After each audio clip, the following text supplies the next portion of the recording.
गाते को होला मंदिर खन कथा बाडाय नाम कना जे अबुरन जाने माने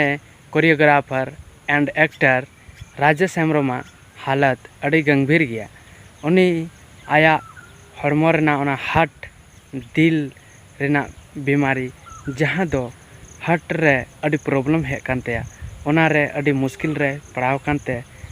हालत अड़ी गंभीर गिताया और बाडाय नाम कना जे उनी दो कटक हॉस्पिटल रे एडमिट मेने।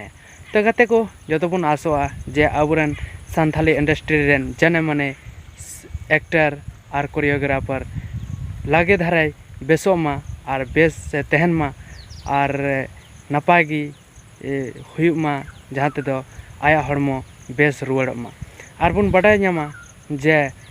आबू इंडस्ट्री जहाँ सान्थाली इंडस्ट्री रेन अड़ी उसरा उसरा हाना बांग नोआते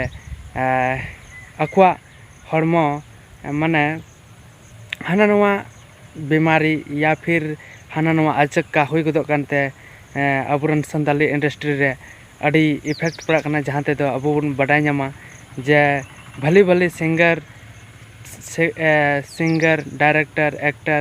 एंड कोरियोग्राफर अक्वा हाना नोआ